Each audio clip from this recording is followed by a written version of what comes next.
आप सभी भाई बहनों को जय मसीह की शालोम। प्रभु आप सबको आशीष दे। धन्यवाद देते हैं आज के इस दिन के लिए और उसके अनुग्रह के लिए कि उसने हम सबों को जीवित रखा और अपनी बड़ी ये दया दी हमें कि एक बार फिर से हम उसके नाम में यहाँ पर जमा हो सकें और उसके वचन पर हम थोड़ा मनन कर सकें, ध्यान दे सकें। और प्रभु ने आपको भी संभाल के रखा है, इसके लिए बहुत बहुत धन्यवादित और आभारी हैं। और आप जानते हैं कि पिछले दिनों में सुधा बीमार हो गई थी और प्रभु ने बहुत बड़ा अनुग्रह किया और अपनी दया से उसने भला चंगा और स्वस्थ किया है। और जो भी अब रिपोर्ट्स आई हैं वो ऑलमोस्ट नॉर्मल है और विश्वास करते हैं कि धीरे धीरे और भी जो रिकवरी है वो भी हो जाएगी। और प्रभु ने बहुत अनुग्रह किया, उसके लिए हम उसका धन्यवाद देते हैं, उसका आभार व्यक्त करते हैं। जैसा कि आप लोग जानते हैं कि जिन दिनों में हम लोग रह रहे हैं, इन दिनों में चाहे संस्थाई मंडली के लोग हों, वो भी ये विश्वास अपने हृदयों में रखे हुए हैं कि प्रभु यीशु मसीह शीघ्र आने वाले हैं। और जिस प्रकार से वचन भी बताता है और लोग अध्ययन करते हैं, उस अध्ययन के आधार पे लोग इस बात को जानते हैं कि जिस प्रकार से इस्राएल जो है घिरा हुआ है और मिडिल ईस्ट में तमाम तरीके की परेशानियां चल रही हैं, तो उसके अनुसार वो ये विश्वास करते हैं कि प्रभु यीशु मसीह का आना नज़दीक है, निकट है। और अगर हम इसकी थोड़ी और गहराई में चले जाएं, तो गहराई में जाकर के हमको ये मालूम पड़ता है और मतलब वो जो समय है उसको हम स्पष्टता से देख पा रहे हैं। और जिन बातों को बाकी लोग नहीं देख पा रहे हैं वो चूक गए उसको देखने में, क्योंकि बहुत सारे लोग तो ऐसे भी हैं मसीही जगत में जो इस बात पर विश्वास ही नहीं करते कि रैप्चर होगा, वो रैप्चर में विश्वास नहीं करते। लेकिन बाइबल हमें इस बात को बताती है कि जो स्वर्गारोहण जो है वो होगा और उसके इंतजार में लोग हैं। तो अभी जो बेसब्री से स्वर्गारोहण के इंतजार में है वो है प्रभु यीशु मसीह की दुल्हन। और प्रभु यीशु मसीह ने अपनी दुल्हन को ये प्रकाश दिया है, ये प्रकाशन दिया है कि वो वचन के माध्यम से इस बात को जान ले कि हम कौन से समय में पाए जाते हैं या कौन से दिनों में पाए जाते हैं। तो इसलिए जैसा पौलुस भी लिखता है कि समय को बहुमूल्य जानो क्योंकि दिन बुरे हैं। अब हम बहुत समय में बहुत आगे बढ़ चुके हैं। सदोम और अमोरा जैसी कंडीशन है, नूह के समय के जैसी कंडीशन है, मनुष्य के पुत्र का प्रगटीकरण जो है वो हो चुका है और वो ही सब बातें जो है इस धरती के ऊपर हो रही है। तो अब हमें करना क्या है? हमें ये करना है कि हमें अपनी अपनी तैयारी तेज करनी है और इसमें हमने किसी भी प्रकार की ढिलाई नहीं देनी है। और ये वक्त है मतलब बुद्धि के इस्तेमाल करने का, कि हम अपनी बुद्धि का प्रयोग करें, क्योंकि शैतान का मकसद ये है कि वो किसी तरीके से आपके समय को किल कर दे। उसका उद्देश्य है कि आपके समय को किल कर दे, लेकिन आपने अपने समय को जो है सही से इस्तेमाल करना है और अपने आप को वचन के अनुसार तैयार करना है। जितना अधिक हो सके आप बाइबल पढ़िए, जितना अधिक हो सके आप संदेश सुनिए, जितना अधिक हो सके आप प्रार्थना में रहिए। और जो नियमित प्रार्थना है उस प्रार्थना को आप छोड़िए मत। अगर आपको मान लीजिए आप किसी कारण से घर से बाहर भी हैं और अगर आपको पता चल गया कि समय हो चुका है दुआ का, तो चाहे आप छोटी सी 1 मिनट की प्रार्थना करो, लेकिन प्रार्थना जरूर कर लो। और इस तरीके से अपने आप को जो है तैयार करके रखो, संसार की बुराइयों से बचा करके रखो, संसारिक बातों से बचा करके रखो, क्योंकि वो सब हमारे दिमाग को, माइंड को क्या कर देगी, खराब कर देगी। तो हमें प्रभु के वचन पर ही ध्यान लगाना है और मनन करना। ठीक है। तो आज मैं आपके सामने जो विषय शेयर करना चाहता हूँ, विषय ये काफी बड़ा है, मैंने आयतें काफी लिखी हैं, लेकिन मैं ये कोशिश करूंगा कि इसको कम समय में बातों को रखने की या कहने की मैं कोशिश करूंगा। तो इसमें हम 2 चीजों को कवर कर लेंगे, मतलब एक विषय में विषय एक ही है, लेकिन इसमें 2 बातों को हम कवर कर लेंगे। एक तो जो विषय है वो ये है, जगत की उत्पत्ति से पहले चुन लिया गया, ताकि हम अपने चुन लिए जाने के विषय में जान लें कि ये कोई इत्तफाकन नहीं है कि भाई हम प्रभु यीशु मसीह के नाम में यहाँ पर जमा हुए हैं। इस बात को हम वचन से देखेंगे और जानेंगे कि परमेश्वर ने हमें मसीह यीशु में जगत की उत्पत्ति से पहले चुना हुआ है। तो हमारा चुनाव कब हुआ? अभी नहीं हुआ कि कुछ साल पहले हम मसीहत में आ गए, विश्वास कर लिया, जगत की उत्पत्ति से पहले। दूसरा है, इसी विषय के अंदर थोड़ा थोड़ा करके हम गॉड हेड को जो है उसको थोड़ा ध्यान देंगे। और जैसा कि आप जानते हो कि संसार के अंदर में बहुत कम लोग हैं जो गॉड हेड को मानते हैं कि उसमें एक ही व्यक्तित्व है। तो जिस प्रकार से हमें वचन से और प्रॉफिट के द्वारा ये विश्वास मिला है, तो थोड़ा सा इस बात की तरफ हम ध्यान देने की कोशिश करेंगे, क्योंकि इससे पहले विषय में हम आगे बढ़े तो हम इस बात को देखते हैं कि प्रकाशित वाक्य अगर हम 6 अध्याय जब पढ़ते हैं तो 6ठे अध्याय में उसमें 6 मोहरें हैं 6ठे अध्याय में, और उसमें जो 4 पहली मोहरें जो हैं उसमें हम 4 हॉर्स राइडर्स को देखते हैं। एक सफेद घोड़े का सवार है, फिर लाल घोड़े का सवार है, फिर काले घोड़े का सवार है, फिर पेल यानी कि पीले घोड़े का सवार है। तो पेल ग्रीन कलर है एक्चुअली वो। तो ये 4 सवार हैं, और दूसरी तरफ क्या है, 4 बीस्ट हैं। तो पहला बीस्ट जो है वो सिंह के समान है, दूसरा बैल के समान है, तीसरा जो है मनुष्य के मुख के समान है, और चौथा जो है वो है उड़ते हुए उकाब के समान।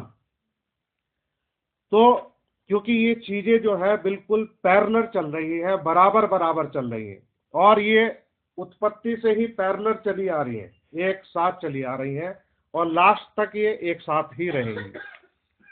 तो हम लोग जो वचन के विश्वास करने वाले हैं, जो हम ये आशा रखते हैं कि प्रभु यीशु मसीह अपने उन लोगों को लेने के लिए आ रहा है जिनको वो छुड़ाने के लिए पहली आमद में आया था। अभी जो उसकी दूसरी आमद जो होने वाली है, जिसको हिडन कमिंग कहते हैं, उसमें वो धरती के ऊपर पैर नहीं रखेगा, लेकिन जिन लोगों को उसने छुड़ा लिया है उनको स्वर्गीय घर ले जाएगा। और उसके बाद में जो दुनिया के लिए सेकंड कमिंग है, लेकिन उसके लोगों के लिए थर्ड कमिंग है, उन्हीं लोगों के साथ में फिर वो वापस इस दुनिया के अंदर वापस आ जाएगा। तो हमें अपने चुनाव के बारे में जानना है, क्योंकि अगर हम अपने चुनाव के बारे में जान गए तो हमको ये पता चल जाएगा ये एंटी क्राइस्ट स्पिरिट है, ये झूठा भविष्यद्वक्ता है, और ये जो है बीस्ट है, मार्क ऑफ द बीस्ट, पशु की छाप। तो जब तक हमें ये दोनों चीजें ना पता चले तो फिर हम सही रीति से चल नहीं सकते, क्योंकि इस संसार में आत्मिक क्षेत्र में चलने के लिए हमें अपने दुश्मन को जानना जरूरी है। और यही बाइबल हमें सर्वशक्तिमान प्रभु परमेश्वर के बारे में बताती है, और यही बाइबल हमें शैतान और उसके कार्यों के बारे में बताती है। तो इसलिए आज मैंने सोचा कि इस विषय को हम ले लेते हैं और थोड़े समय के लिए इस पर हम अपना समय बिताएंगे। इफिसियों की पत्री उसका 1 अध्याय और उसकी 3 और 4 आयत हम लोग पढ़ेंगे।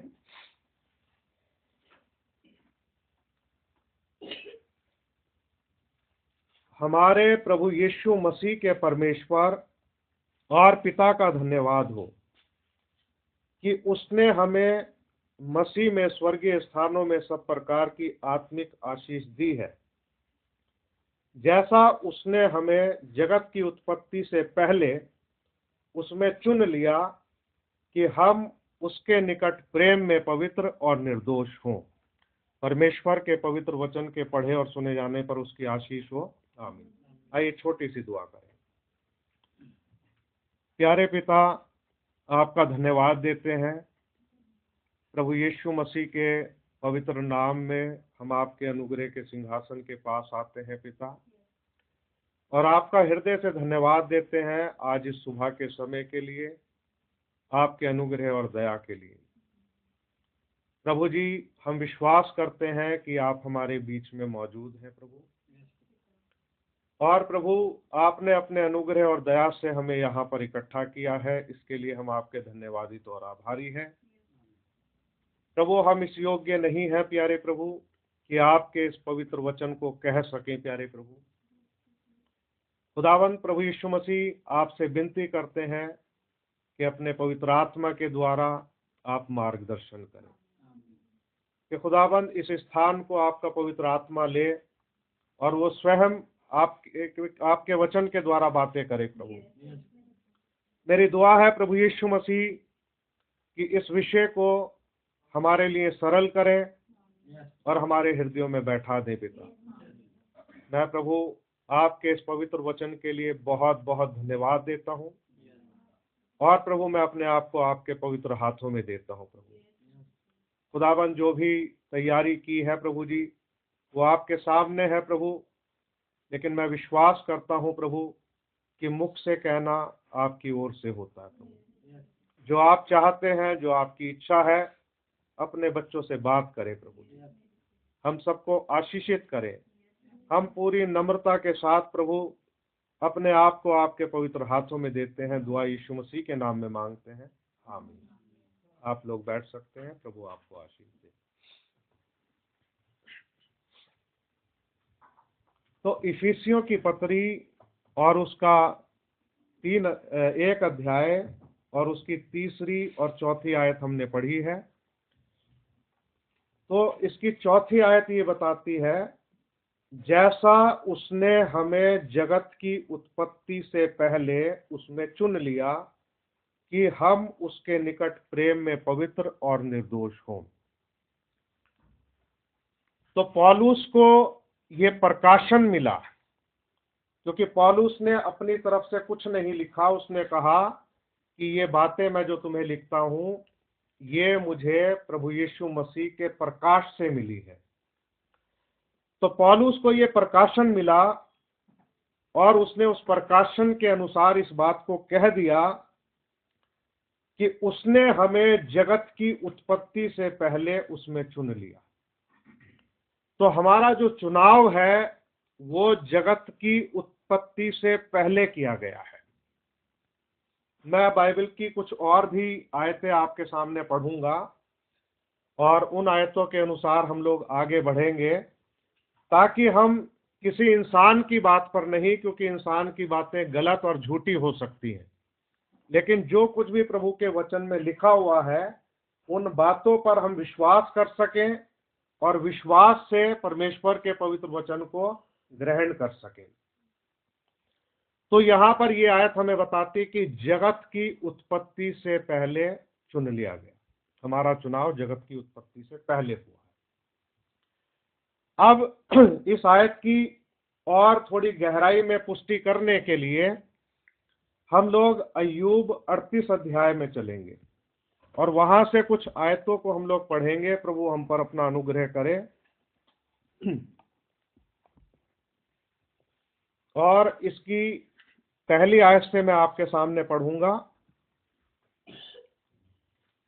यहां पर लिखा है, तब यहोवा ने अय्यूब को आंधी में से यूं उत्तर दिया, यह कौन है जो अज्ञानता की बातें कहकर युक्ति को बिगाड़ना चाहता है?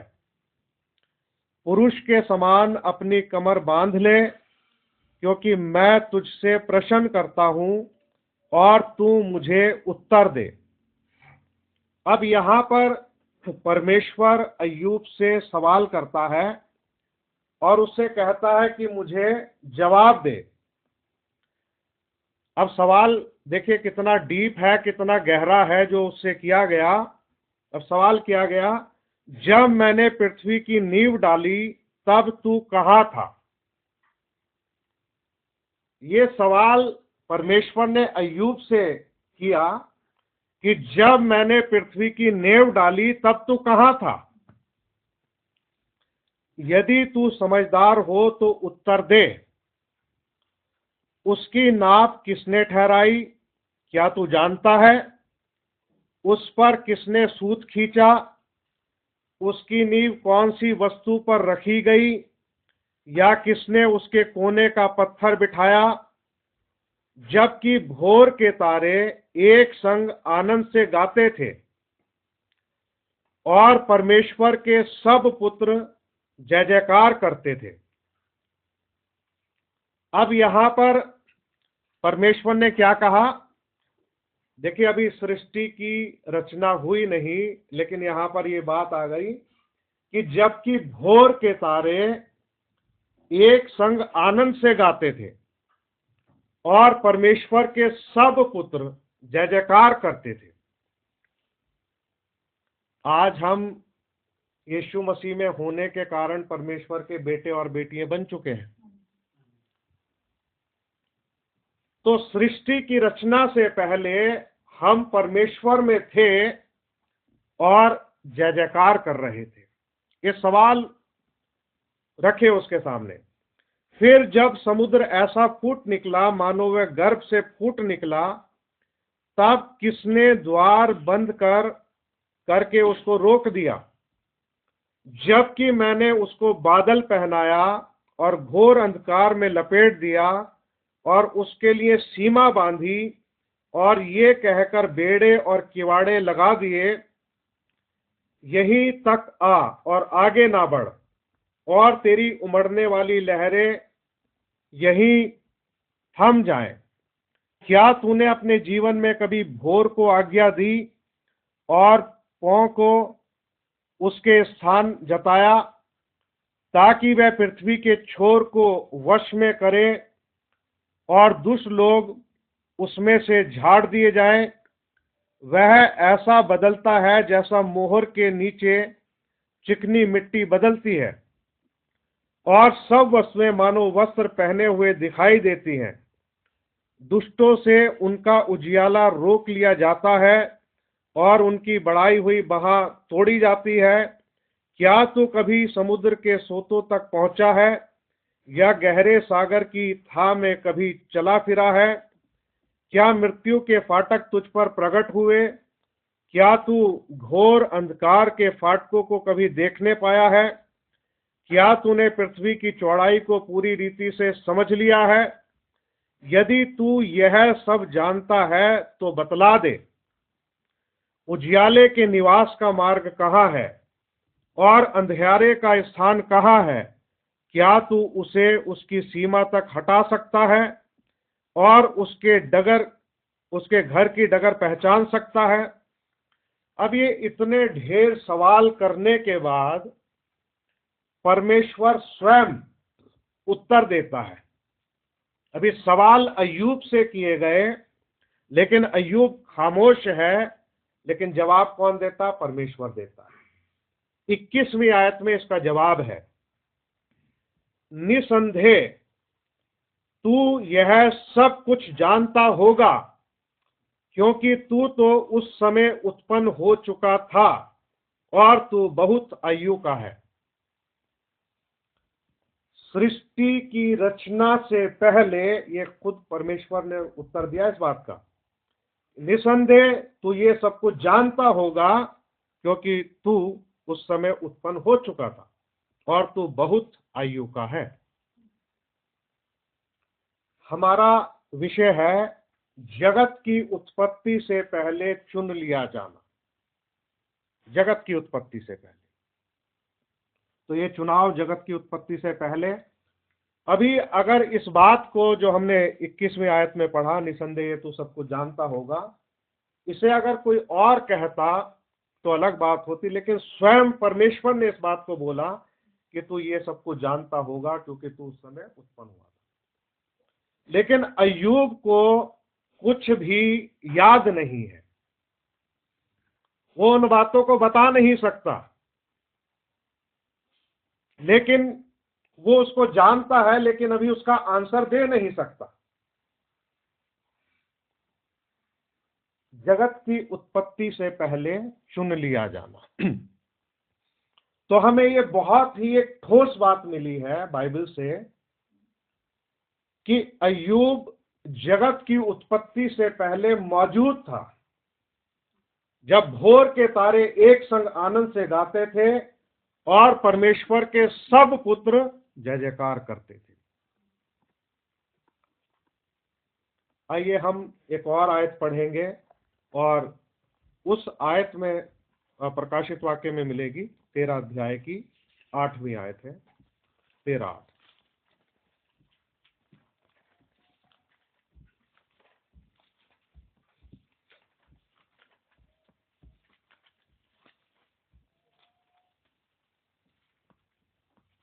यहां लिखा है, पृथ्वी के वे सब रहने वाले जिनके नाम उस मेमने के जीवन की पुस्तक में लिखे नहीं गए, जो जगत की उत्पत्ति के समय से घात हुआ है, उस पशु की पूजा करेंगे। मेमना जो है, जगत की उत्पत्ति के समय से घात हुआ है, होता आया है। अभी हम 2000 साल पहले देखते हैं कि प्रभु यीशु मसीह को क्रूसिफाइड किया गया था।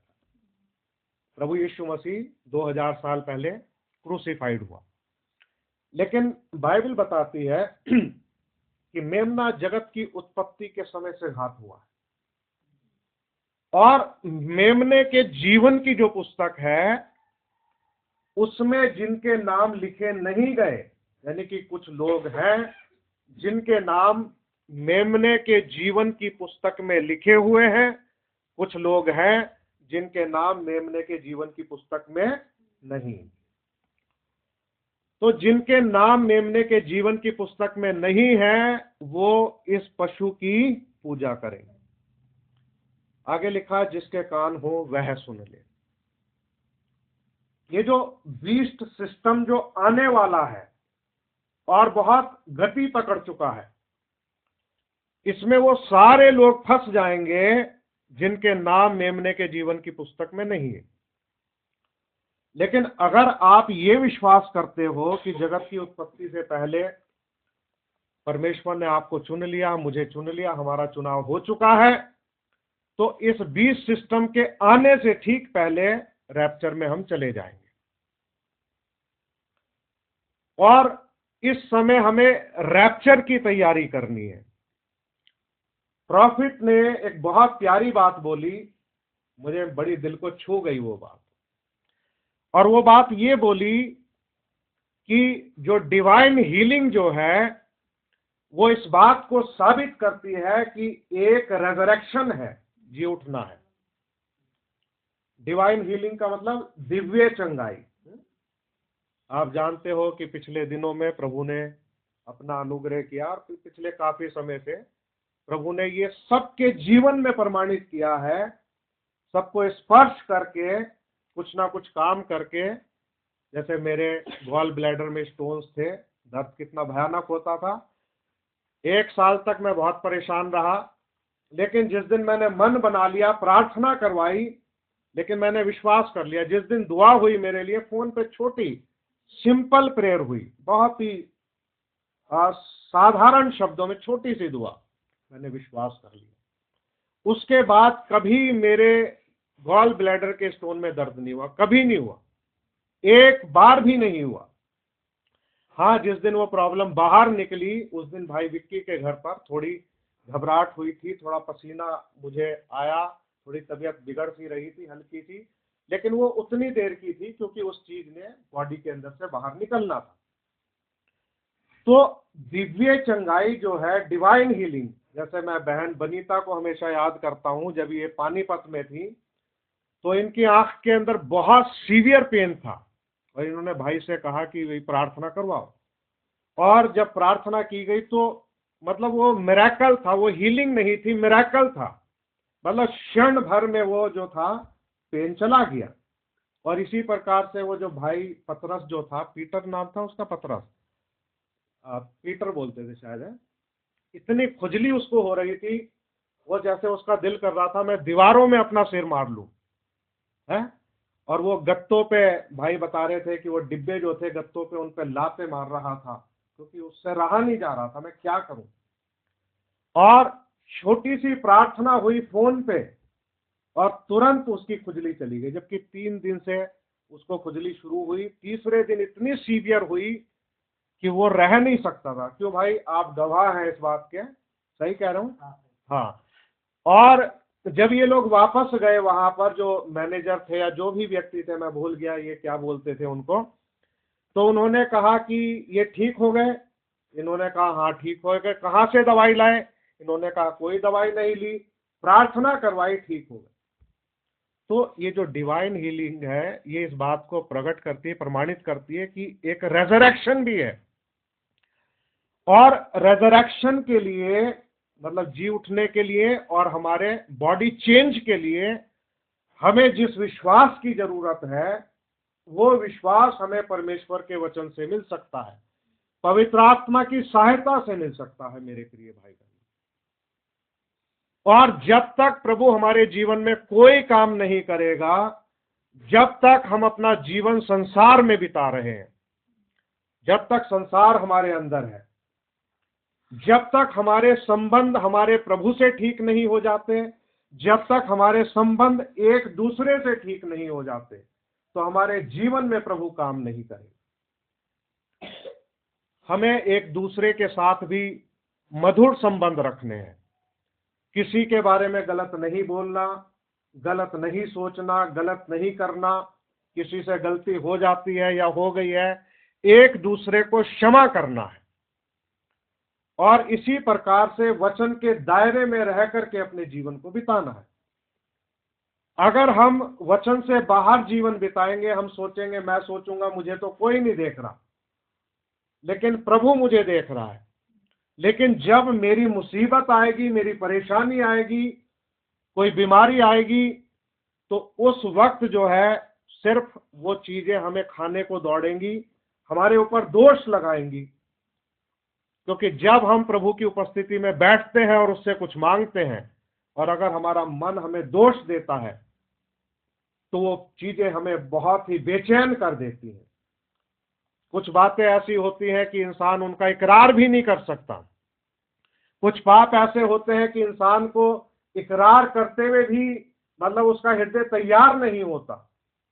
तो हमें एक इस बात को तो थाम लेना है कि भविष्य में हमने कोई बुरा काम तो नहीं करना, और जितना हो सके प्रभु की उपस्थिति में रह करके अपने संबंधों को सुधारना है।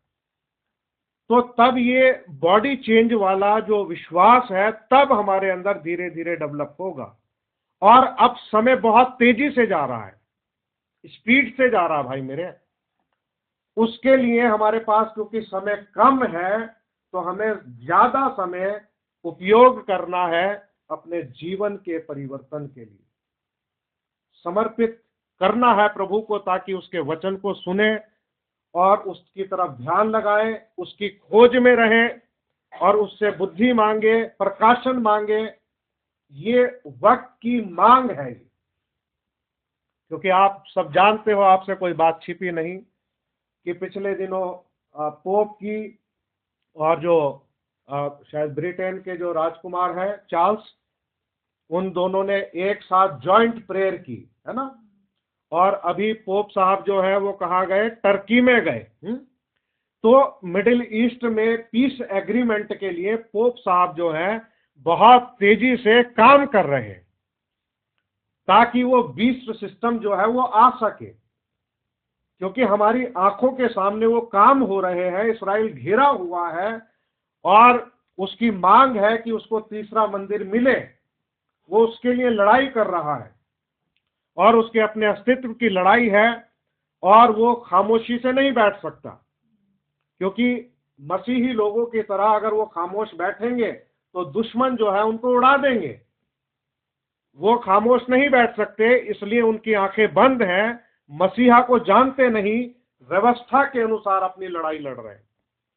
लेकिन हम रोमियो 11 अध्याय के अनुसार और बाइबल के और रेफरेंसेस के आधार पर इस बात को जान चुके हैं कि अब कुछ ही समय में रैप्चर हो जाएगा और फिर वापस परमेश्वर 2 नबियों के द्वारा इस्राएल की आंखें खोलेगा। संदेश उनकी तरफ वापस जाने वाला है।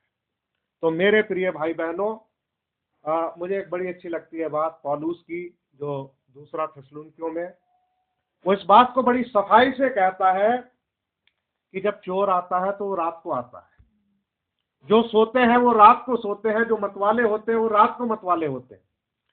लेकिन एक बात वो बड़े प्यार से मतलब डिलीवर करता है, वो कहता है कि तुम तो ज्योति की संतान हो, तुम तो दिन की संतान हो। यानी कि अगर हम ज्योति में है, दिन में है, वो कहता है कि वो तुम्हारे लिए वो दिन चोर की मानिंद नहीं आएगा, क्योंकि जो जाग रहे हैं, जो अलर्ट हैं, जिनको बाइबल के खुलासे के अनुसार बातें रिवील हो चुकी हैं, तो वो तो अपने जाने की तैयारी में है। अब इस धरती के ऊपर बहुत धन जोड़ने से कोई फायदा नहीं, बहुत घर बनाने से कोई फायदा नहीं, बड़े बड़े बिजनेस करने से कोई फायदा नहीं, क्योंकि ये सब चीजें क्या होने वाली हैं? जीरो होने वाली है। क्योंकि मार्क ऑफ द बीस्ट जब आएगा तो उसके बगैर कोई लेन देन कर ही नहीं सकता, ना कोई बेच सकता, ना कोई खरीद सकता। उस टाइम पे तो हम आ चुके हैं, और इसीलिए उसी को डिलीवर करने के लिए सारी कोशिशें जारी है और वो काम तेजी से चल रहा है। लेकिन हमें परमेश्वर के पुत्र की पहचान में आगे बढ़ते रहना है। तो हमारा विषय है जगत की उत्पत्ति से पहले चुन लिया जाना। तो जिनके नाम मेमने के जीवन की पुस्तक में लिखे हुए हैं, वो उस पशु की पूजा नहीं करेंगे, वो उस पशु की पूजा नहीं करेंगे। ये 3 रेफरेंस मैंने आपको दिया। वैसे चुन लिए जाने के बारे में मलाकी 1 अध्याय में भी है कि मैंने याकूब से प्रेम किया और एसाव को अप्रिय जाना। तो ये चुनाव जो है पहले से ही है। फिर रोमियो 6 अध्याय में, माफ कीजिए 8 अध्याय में हम पढ़ लेते हैं। प्रभु आप सबको बहुत आशीष दे। रोमियो 8 अध्याय और उसकी 29 और 30 आयत हम पढ़ लेते हैं जल्दी से। क्योंकि जिन्हें उसने पहले से जान लिया है, उन्हें पहले से ठहराया भी है कि उसके पुत्र के स्वरूप में हो, ताकि वह बहुत भाइयों में पहलोटा ठहरे। फिर जिन्हें उसने पहले से ठहराया, उन्हें बुलाया भी, और जिन्हें बुलाया उन्हें धर्मी भी ठहराया, और जिन्हें धर्मी ठहराया उन्हें महिमा भी दी। तो जिन्हें उसने पहले से ठहराया, जो पहले से ठहराए हुए हैं, जगत की उत्पत्ति से पहले से चुने हुए लोग हैं। मेरे प्रिय भाई बहनों, हम यहां पर ऐसे ही नहीं आ गए कि इस वचन पे विश्वास करें। अभी देखिए, इस वक्त में लोग पैसे की तरफ भाग रहे हैं। मतलब मेरा कहने का मतलब यह है कि जरूरत, समय की मांग ये है कि इंसान को पैसे की जरूरत है, क्योंकि महंगाई आसमान छू रही है। तो इसलिए लोग पैसे की तरफ भाग रहे हैं।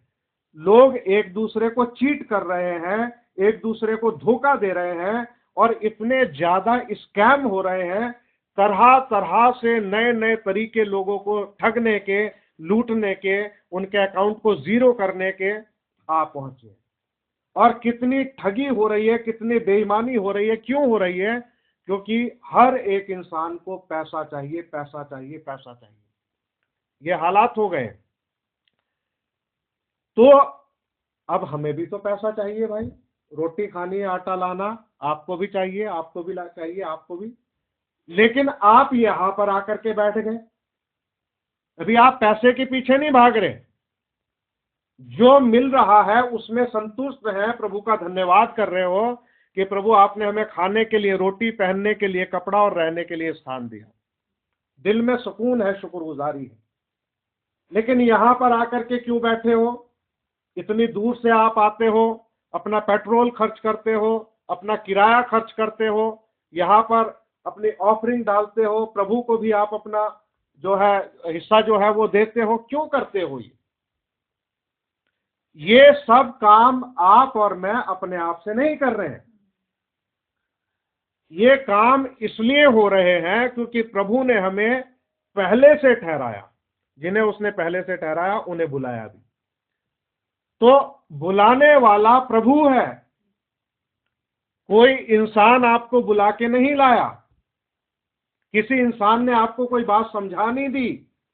दुनिया में बहुत सारे समझदार लोग हैं, वो वचन पे विश्वास नहीं करते, वचन पे तर्क करते हैं, और तर्क करने वाला इंसान कभी भी परमेश्वर की पहचान में बढ़ नहीं सकता। तो आपने वचन को समझा नहीं, वचन पर क्या किया? विश्वास किया। इसलिए प्रॉफिट कहता है, हमारे युग का प्रॉफिट, कि वचन पे विश्वास करो, समझ में आए ना आए इस पे विश्वास करो। आप विश्वास करेंगे, क्योंकि अगर हम समझने की उसमें लग जाएंगे तो हम कभी भी इसकी उसमें गहराई में नहीं जा सकते। प्रभु रिवील करता है, उसके लिए क्या है? घुटनों पे आना पड़ता है कि प्रभु तू मुझ पे अनुग्रह कर। प्रभु मैं कुछ नहीं जानता हूं, मैं जीरो हूं प्रभु, मैं कुछ नहीं जानती, मैं जीरो हूं प्रभु, दया करे प्रभु जी। तो जब इंसान नम्रता और दीनता के साथ प्रभु के सामने झुकता है तो प्रभु उसके ऊपर अपने आप को क्या करता है? रिवील करता है। तो जिन्हें बुलाया उन्हें धर्मी भी ठहराया, और उन्हें जिन्हें धर्मी ठहराया उनको महिमा भी दी। अभी जिन लोगों को प्रभु ने धर्मी ठहरा दिया है, अब वो महिमा पाने जा रहे हैं, अब महिमा पाने जा रहे हैं। तो मैं आपके सामने एक और आयत जरा पढ़ूंगा मेहरबानी से, प्रभु अगर अनुग्रह करे। मैंने वो लिखी है तो जरा पहला कुरिन्थियों उसका 1 अध्याय निकाले मेहरबानी से। पहला कुरिन्थियों उसका 1 अध्याय।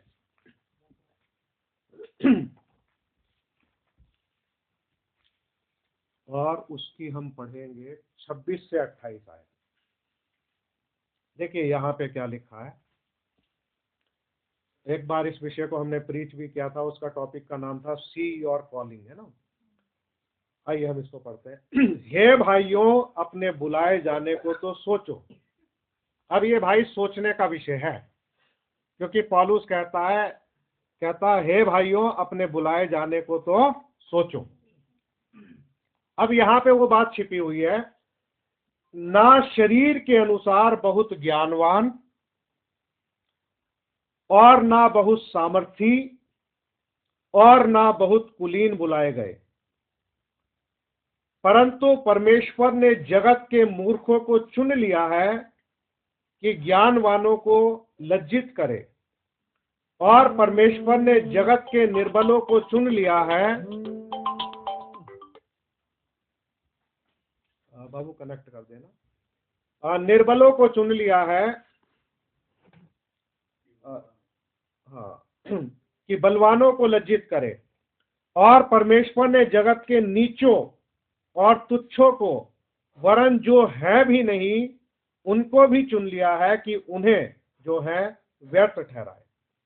तो जो प्रभु का जो चुनाव है वो ऐसा चुनाव नहीं है कि उसने बहुत बड़े बड़े धनवानों को चुन लिया है या बहुत सामर्थी को चुन लिया। आप देखिए उसके चुनाव में, देखो पतरस को देखिए, एक अनपढ़ व्यक्ति था, मछली पकड़ने वाला था। मत्ती को देख लो, चुंगी लेने वाला था। इस प्रकार के लोगों को प्रभु ने क्या किया? चुना। ये उसके चुने हुए लोग हैं, क्योंकि इनको जगत की उत्पत्ति से पहले उसने ठहराया था। जगत की उत्पत्ति से पहले चुने हुए लोग थे ये। तो प्रभु कभी इस प्रकार से काम नहीं करता, वो अपने काम को अपने तरीके से करता है। अभी ज्ञानवान को अगर वो चुनेगा तो ज्ञानवान व्यक्ति क्या करेगा, वचन में अपने ज्ञान को मिलाने की कोशिश करेगा ताकि वचन को मिलावटी बना दे। और अगर वचन में मिलावट कर दी गई तो वो हमारे लिए बेअसर हो जाएगा। यीशु मसीह के जमाने में यीशु मसीह ने क्या कहा? यीशु मसीह ने ये कहा कि तुमने अपने रीति रिवाजों से, अपनी परंपराओं से परमेश्वर के वचन को बेअसर कर दिया है। अभी लोग, वो बुजुर्ग लोग सिखाने लगे थे वहां पर कि जब तक आप हाथ नहीं धोएंगे, खाना नहीं खाएंगे, बाजार से आना है नहाना, तो वो सारी चीजें वचन नहीं था, लेकिन वो ट्रेडिशन थे उनके, उन ट्रेडिशन को वचन में मिला दिया। मतलब धर्मोपदेश करके सिखा रहे थे वो उन ट्रेडिशंस को इस प्रकार से सिखा रहे थे कि मान लीजिए कि वो परमेश्वर की तरफ से बोले गए वचन हो। तो प्रभु ने उस बात का खंडन किया और बता दिया कि तुमने वचन को बेअसर कर दिया है। तो चुनावट जो है प्रभु की, उसके चुन लिए जाने के आधार पर हुआ है। तो उसने हमें चुना है, और कब चुना है? जगत की उत्पत्ति से पहले चुन लिया। तो हमने इसके रेफरेंस देखे, अय्यूब का देखा तो बहुत सॉलिड है, प्रकाशित वाक्य में देखा, और भी बहुत से रेफरेंस हैं, लेकिन हम उधर नहीं जाएंगे। और ये हमारे लिए काफी है, क्योंकि बाइबल बताती है कि हर एक बात 2 या 3 गवाहों के मुंह से ठहराई जाए कि वो पक्की हो। अब यहां पर हम थोड़ा सा आते हैं और इस बात को थोड़ा सा समझते हैं प्रभु के अनुग्रह से, उसकी दया से। अब मैं कुछ रेफरेंस ऐसे बोल के बताऊंगा, पढ़ेंगे नहीं, ताकि थोड़ा समय बचे और इसको हम जल्दी ही विषय को मतलब क्लोज करेंगे। पढ़ने में ज्यादा समय भी चला जाता है।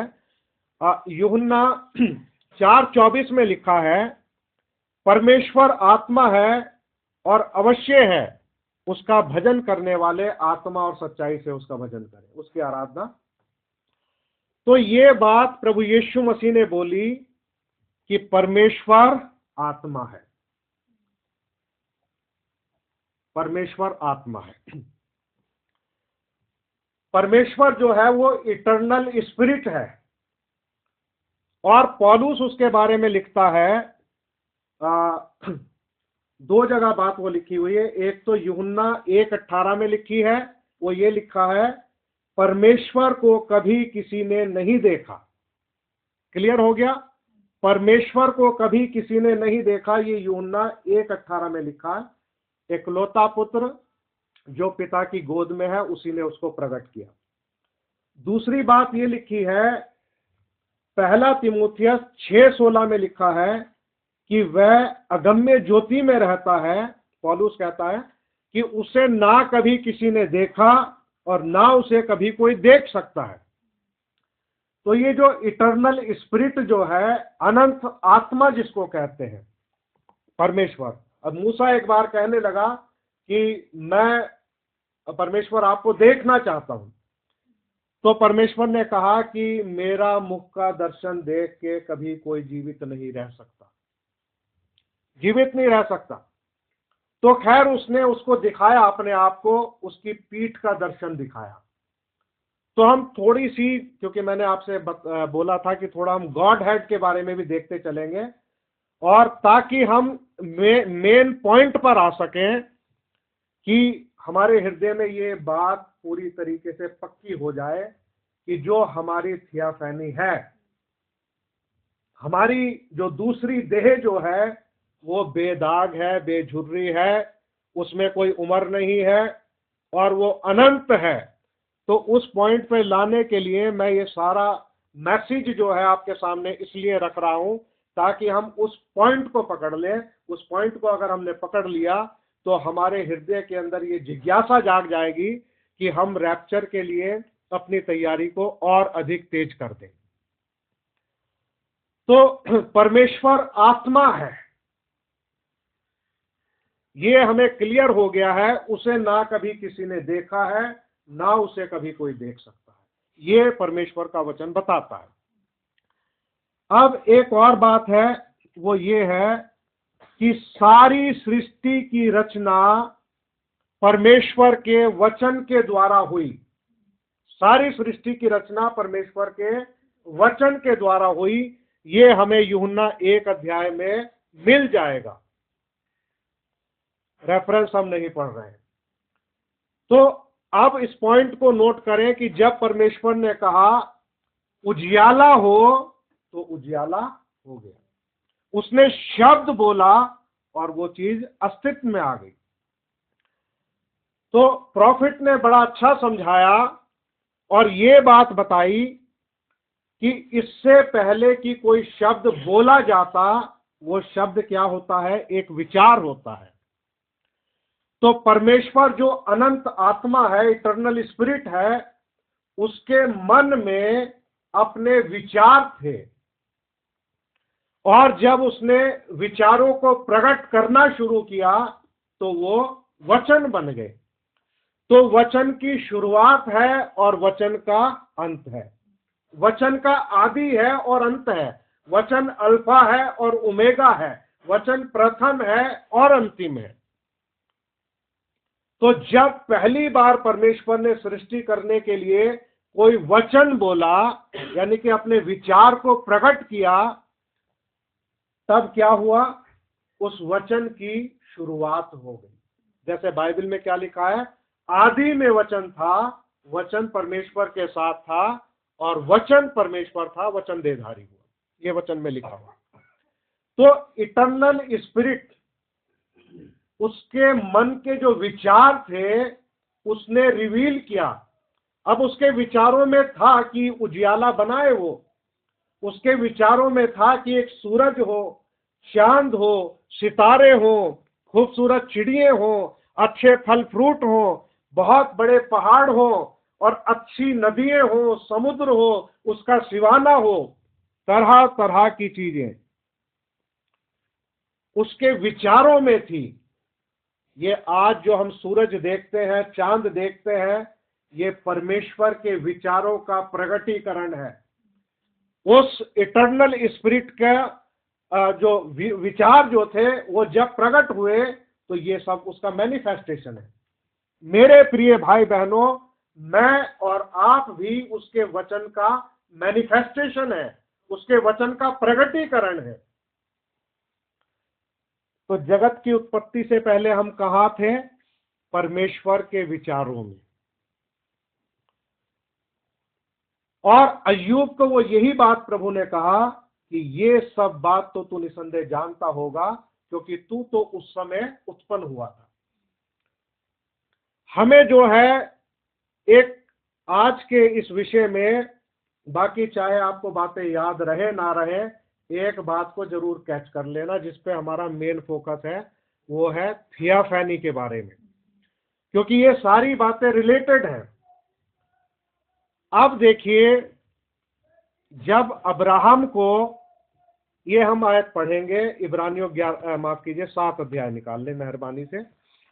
आप सब इब्राहिम की स्टोरी जानते हैं, आपको मालूम है। प्रभु आप सबको आशीष दे।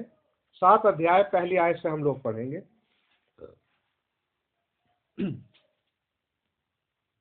यहां लिखा है, यह मल्कीसदेक शालेम का राजा और परम प्रधान परमेश्वर का याजक सर्वदा याजक बना रहता है।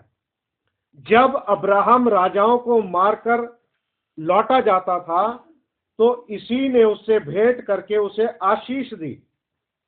इसी को अब्राहम ने सब वस्तुओं का 10वां अंश भी दिया। ये पहले अपने नाम के अर्थ के अनुसार धर्म का राजा, फिर शालेम अर्थात शांति का राजा, जिसका ना पिता ना माता ना वंशावली, जिसके दिनों का ना आदि है और ना जीवन का अंत है, परंतु परमेश्वर के पुत्र के स्वरूप ठहर कर वह सदा के लिए याजक बना रहता है। अब ये मल्कीसदिक जो है, हम उत्पत्ति की किताब में पढ़ते हैं, मल्कीसदिक इब्राहिम से आकर के मिला था, भेंट की थी। और कब भेंट की? जब मलकी सदीक इब्राहिम जो है राजाओं को मार के लौटा आता था, तो उसने भेंट की और दाख मधु और रोटी लेकर के उससे मिला और उसको दिया इब्राहिम को। और इस व्यक्ति को इब्राहिम ने सब वस्तुओं का दसवांश भी दिया। अब ये व्यक्ति जो था एक ऐसी देह में आया जिसको देखा जा सकता था, जिस शरीर को छुआ जा सकता था, और वो उसको कुछ दे सकता था, उससे कुछ ले सकता था। एक दिखाई देने वाली देह। ये जो दिखाई देने वाली जो देह थी, ये यहां पर क्या लिखा है, फिर से पढ़ेंगे तीसरी आयत। जिसका ना पिता ना माता ना वंशावली, जिसके दिनों का ना आदि है और ना जीवन का अंत है। तो ये इटर्नल है, अनंत है, और परमेश्वर के सिवाय अनंत और कोई हो नहीं सकता। तो ये परमेश्वर की वो देह थी जो उसकी थियाफैनी बॉडी कहलाती है।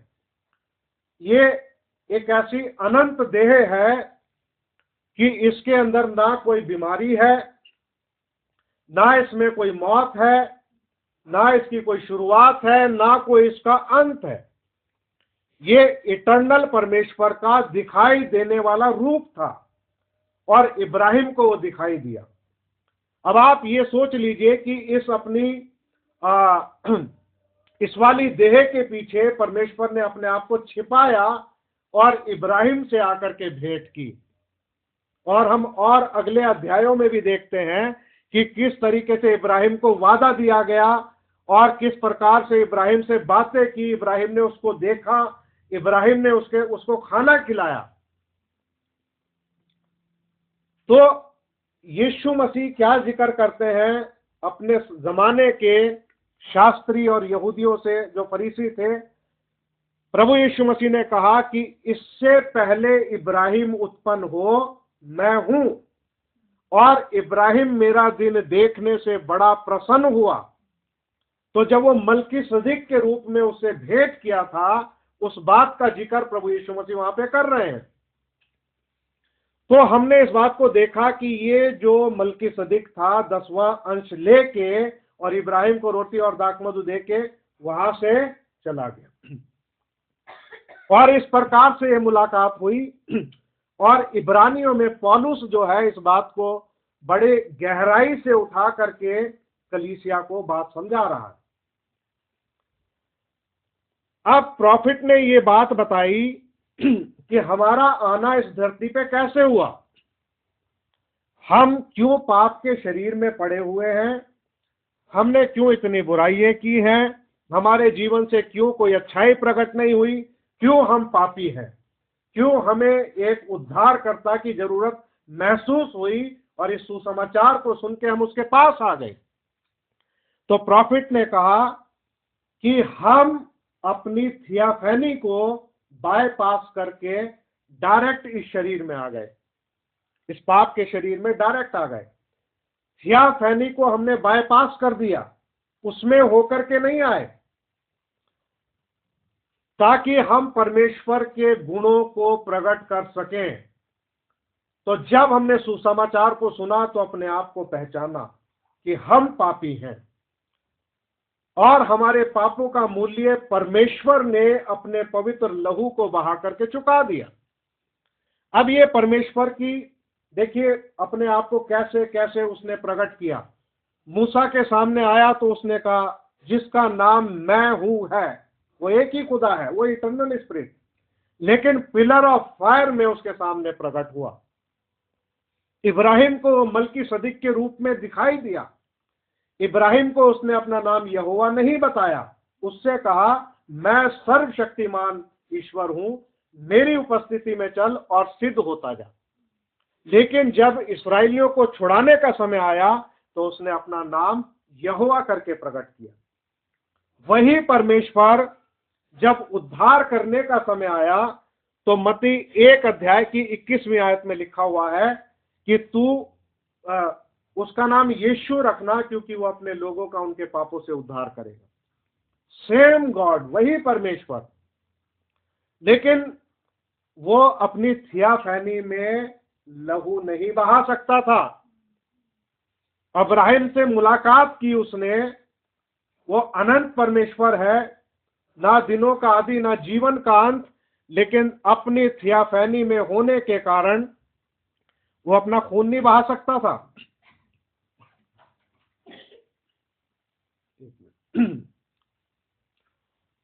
तो लहू बहाने के लिए, क्योंकि बिना लहू बहाए पापों की क्षमा नहीं है, लहू बहाने के लिए उस परमेश्वर को मरियम के गर्भ में एक देह की सृष्टि करनी पड़ी।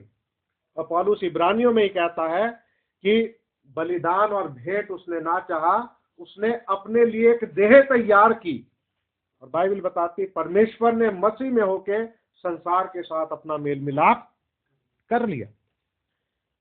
क्योंकि जो वो लहू बहाना था, तो वो क्या बन गया, हमारा निकट कुटुंबी बन गया। ये काम कोई फरिश्ता नहीं कर सकता था, इस काम को कोई और नहीं कर सकता था, इस काम को एक मनुष्य कर सकता था, एक ऐसा मनुष्य जो पवित्र हो। तो मेरे प्रिय भाई बहनों, हर एक इंसान जो यहां पर आ रहा है वो अपनी थियाफैनी को बाईपास करता हुआ आ रहा है। कोई भी अपनी थियाफैनी में होकर के नहीं आ रहा है। थियाफैनी को बाईपास किया, माता के गर्भ में पड़े, पाप के द्वारा पैदा हुए, पाप का स्वभाव हमारे खून में है। बच्चे को आप जितना मर्जी सिखाओ, बेटा झूठ मत बोलना, बेटा ये मत करना, बेटा वो मत करना। बच्चे छोटे होते हैं ना, वो अगर मान लो उन्होंने, माता पिता ने मना किया है कि बेटा चॉकलेट नहीं खानी, और उन्होंने छिप के चॉकलेट खा ली, तो बड़े को कहेंगे मम्मी को मत बताना, पापा को मत बताना। अभी उनके खून के अंदर वो स्वभाव है, इसलिए बातों को छिपाना, झूठ बोलना और ये सब चीजें जो है, जैसे जैसे बच्चा बढ़ता है ये स्वभाव प्रकट होता है। क्योंकि हम अपनी थियाफैनी में नहीं आए, हम उसको बायपास करके आए।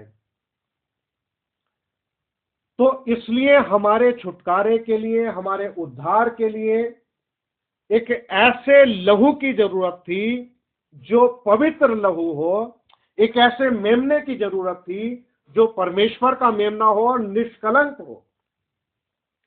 तो हम इस बात को देखते हैं कि प्रभु यीशु मसीह ने अपना पवित्र लहू हमारे लिए बहा दिया। क्योंकि जब तक प्रभु यीशु मसीह लहू नहीं बहाता, वो हमारा छुटकारा नहीं कर सकता था। लिखा है कि उसने हमारे पापों को धो दिया, अपने लहू में धो दिया। वो धोने का मतलब जो है छुटकारे से है, कि उसने हमारा क्या किया, छुटकारा किया। और छुटकारा वो तभी कर सकता था जब वो छुटकारे की उस पुस्तक को ले ले और सील्स को तोड़ दे। क्योंकि मोहरों का टूटना बहुत जरूरी था। अगर मोहर ना टूटती तो आपको नहीं पता चलता कि सफेद घोड़े का सवार कौन है। अभी जिनके लिए मोहरें नहीं टूटी, उनको नहीं पता सफेद घोड़े का सवार कौन है, इसलिए उनकी भक्ति बाइबल से अलग चल रही है। वो लोग क्रिश्चियन कहलाते हैं, प्रचारक होते हैं, शिक्षक होते हैं, अपोस्टल होते हैं, उनके पास में बड़े बड़े टाइटल हैं, लेकिन उनकी जो शिक्षा है, डॉक्ट्रिन जो है, बाइबल वाली नहीं है। वचन को प्रीच नहीं करते, पौलुस की शिक्षा को प्रीच नहीं करते, पतरस की शिक्षा को नहीं मानते, बाइबल की बातों को नहीं मानते। उसकी वजह क्या है? उसकी वजह यह है कि उनके लिए मोहर नहीं खुली। जिस दिन इस भेद का वो जान जाएंगे कि सफेद घोड़े का सवार कौन है, झूठा भविष्यद्वक्ता कौन है, बीस्ट कौन है, तब वो सभी ट्रेडिशन छोड़ के वचन में वापस आ जाएंगे। लेकिन वचन में वापस वही आएगा जो चुना हुआ होगा।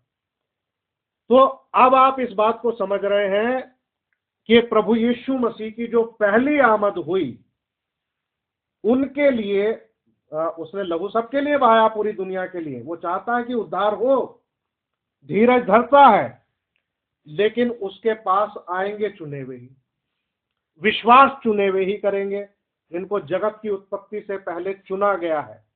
ये चुनावट है। अगर मेरे प्रिय भाई बहनों आप की आंखें खुल गई हैं वचन रूपी सुरमे से, तो अपने आप को दोषी ना समझे। हो सकता है कि भाई शरीर में रह करके हमने कुछ गलत काम किए हों, बुराइयां की हों, शैतान मन को दोष देता हो, उन चीजों पे आप मत जाओ ज्यादा। आप इस बात पर विश्वास करो कि आप उसके चुने हुए हो, मैं उसका चुना हुआ हूं। हमारी जो थियाफैनी जो है वो कैसी है? निर्दोष है, उसमें कोई भी कलंक नहीं है, झुर्री नहीं है, वो अनंत है। क्योंकि हम किस में से आए हैं? अनंत परमेश्वर में से आए हैं, उसके विचारों में थे। तो इसलिए उस वाले शरीर में कोई बीमारी नहीं होगी, कोई मौत नहीं होगी।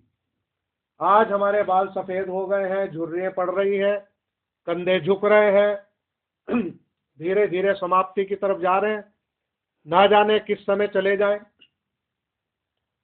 लेकिन वो वाला हमारा जो शरीर है वो हमारा खास शरीर है, थियाफैनी बॉडी।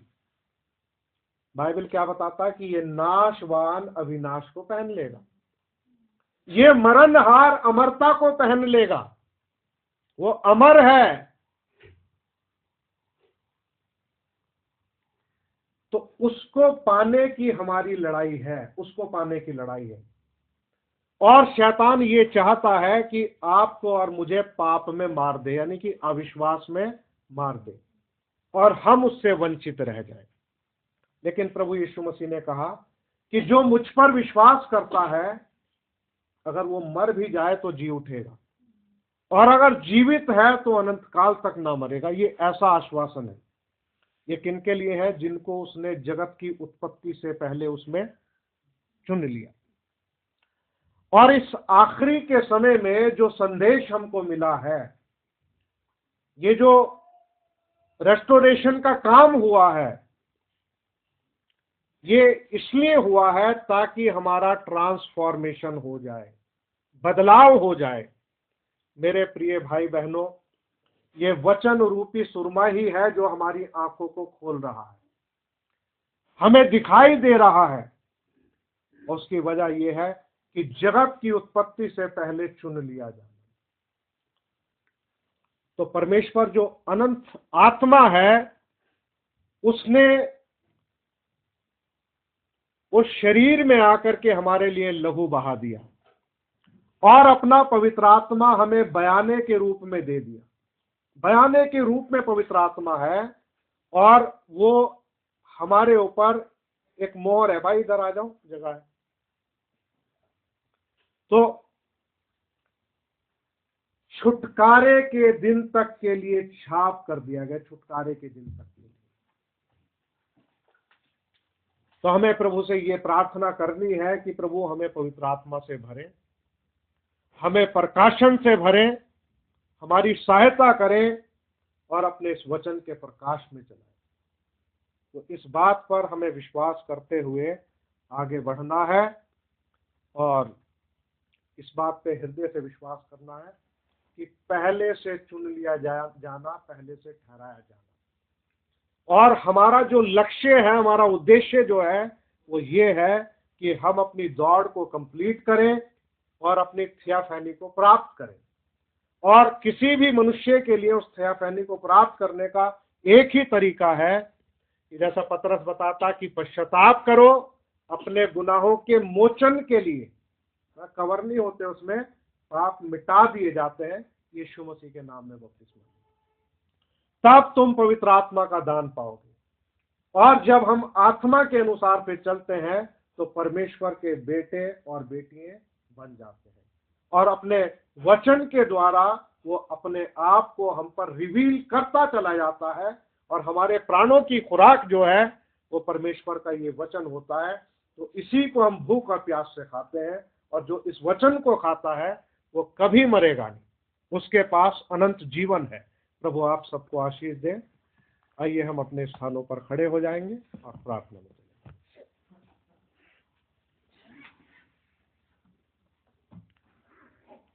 प्यारे दयालु अनुग्रहकारी पिता, आपका हृदय से धन्यवाद देते हैं प्रभु। आज इस सुबह के समय के लिए आपने हमारी सहायता की, हम पर अपना अनुग्रह किया और बड़ी दया की मेरे पिता। हम आपका हृदय से धन्यवाद देते हैं पिता कि आपने खुदावन जगत की उत्पत्ति से पहले खुदावन चुन लिया और मसीह यीशु में स्वर्गीय स्थानों में सब प्रकार की आत्मिक आशीषें दी हैं। हम आपका धन्यवाद देते हैं पिता। हम में कोई योग्यता नहीं प्यारे प्रभु जी, हम दुर्बल और कमजोर हैं प्रभु, लेकिन फिर भी आप अपने पवित्र वचन के द्वारा हमें पोषित करते हैं प्रभु जी। आपके इन पवित्र वचनों के लिए हम हृदय से धन्यवाद देते हैं प्रभु और आपका आभार व्यक्त करते हैं प्रभु जी, और आपकी प्रतिज्ञाओं पर हृदय से विश्वास करते हैं प्रभु कि इन्हीं किन्हीं दिनों में प्रभु आप आएंगे और अपनी दुल्हन को, अपने चुने हुए लोगों को प्रभु अपने साथ ले जाएंगे ताकि खुदावन इस्राएल की कठोरता दूर हो सके प्यारे प्रभु जी। इससे पहले कि खुदावन वो पशु की छाप आए, वो खुदावन शांति की संधि हो, आपने अपने लोगों से वादा किया है कि मुर्दे जी उठेंगे, जीवित बदल जाएंगे, कि हवा में प्रभु से मिले। तो प्रभु इस प्रतिज्ञा के लिए हम आपका धन्यवाद देते हैं और हम आपसे मांगते हैं पिता कि हमें अपना प्रकाश दें और अपने प्रकाश में हमें चलाएं प्रभु जी, और प्रभु हमारा मार्गदर्शन करें प्रभु। दया करें प्रभु कि हम खुदावंद आप पर निर्भर रहें और आपके वचन से प्रभु हम पोषित हो सके प्रभु। हम आपके सेवकों के लिए धन्यवाद देते हैं पिता, जो दिन रात मेहनत करते हैं, अध्ययन करते हैं, प्रार्थनाओं में रहते हैं और बड़े परिश्रम के बाद प्रभु आपके वचन को प्रभु शेयर करते हैं प्रभु, निस्वार्थ भाव से प्यारे प्रभु जी। हम खुदावन दुआ करते हैं अपने उन भाइयों के लिए, सेवकों के लिए पिता, आप उन सबको बहुत आशीष दे प्यारे प्रभु, अपने प्रकाश से भरे और पवित्र आत्मा से परिपूर्ण करके प्रभु अपने लोगों से बात करते रहे मेरे प्रभु, और प्रभु हमें आगे बढ़ाते रहे प्रभु जी। हम इस्राएल की शांति और सलामती के लिए दुआ करते हैं, इब्राहिम के वंश पे आपकी आशीष चाहते हैं, यरूशलेम की शांति का वरदान मांगते हैं प्रभु जी। मेरी दुआ है जितने भी भाई बहन आज यहाँ पर आए हैं और जो फोन के माध्यम से जुड़े हैं प्रभु, जो बाद में ऑडियो के माध्यम से सुनेंगे, आप सबको बहुतायत से प्रभु आशीष देना प्रभु जी। आप हमारे भूल चूक अपराधों को क्षमा करें, हम पर अपना अनुग्रह करें और हमें अपने योग्य बनाए प्रभु जी। हम सारा आदर महिमा आपको देते हैं और इस विनती को अपने उद्धारकर्ता प्रभु यीशु मसीह के नाम में मांगते हैं, आमीन। अब हमारे प्रभु यीशु मसीह का अनुग्रह अब से लेके हमेशा तक कुल ईमानदारों पर और इस छोटे से झुंड पर होता रहे, आमीन। सभी भाई बहनों को शालोम, प्रभु आप सबको आशीष दे। और